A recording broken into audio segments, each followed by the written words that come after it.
Good morning, and as it says, we're trying to get on the right track with K-12 as well. Last year, when I was given the privilege to serve as education chair for the Senate Education Committee, and some of you may recall some of these ideas, we had to come up with an idea. So we had a simple goal: listening to parents and also those educators on the ground. It was parents first, second, third, last, and always, parents and kids. So that'll be no different this year. We're going to pick up where we left off last year, parents and kids.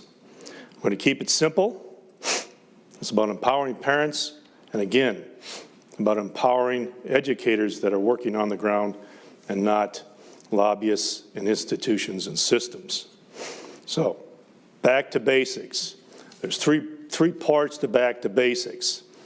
It's an old idea, but it still applies. First is reading.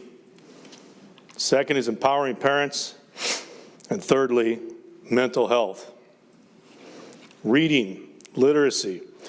We should focus all of our efforts on ensuring every child, across all demographics, that those children at 90% reading proficiency, no matter where they're at, who they are. That can be done, and that is where our focus should be. Nothing else matters until the child can read. That is well established. They've been talking about it for 10 years. We're going to continue on that. What happens when you do that? It means fewer children have to go to special ed. It means you have fewer disciplinary problems. Children aren't frustrated. It means fewer mental health issues. They're not angry. They can actually participate and they have hope. It also means disrupting the pathway to prison. When they're reading and they're educated, they have hope, they're going to find all opportunity and they won't take that other path. I must say at this point, I will thank Anoka Hennepin School District, largest in the state, for being the first school district to fully implement the LETTERS program. Before we passed the bill last year, they said that all their educators were going to get the LETTERS program so they can address and attack the literacy issue in their district. So thank you to Anoka Hennepin. And others have been out there doing it as well across the state. Individual teachers, they've been working on it and they've driven this. Teachers and parents have driven this. Second, empowering parents. That means choice. Giving them the opportunity to decide what is best for their children across the board. They know what's best. They are the parents.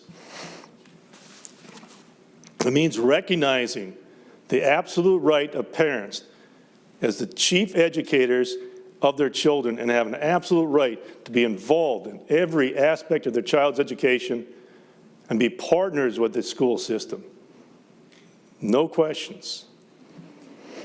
We will address curriculum transparency, doxing, and the parents' rights, their absolute rights. Finally, mental health. The last couple of years, as you know, our schools, our educators, and our kids have been subjected to great disruption in their education. It's been difficult for parents, educators, kids. So we have to get back to normal, folks. Back to normal. All kids need to be in school. It is what has to be done. People understand that now, and there should be no excuse. No masks. Back to normal. Dr. Danny Benjamin, a professor at Duke University, professor of pediatrics, had this to say about lockdowns, about the school close downs, the closing of schools specifically. Quote, "Closing schools was the biggest public health failure for children in our lifetime." That disruption is without a doubt, it should be very clear for people now, we have to focus on recovery. Social media, screen time, it has to be addressed. It is disastrous for our kids and our educators. We will continue our support and efforts to support Live More, Screen Less, and educating educators and parents and kids on the proper and safe use of those devices.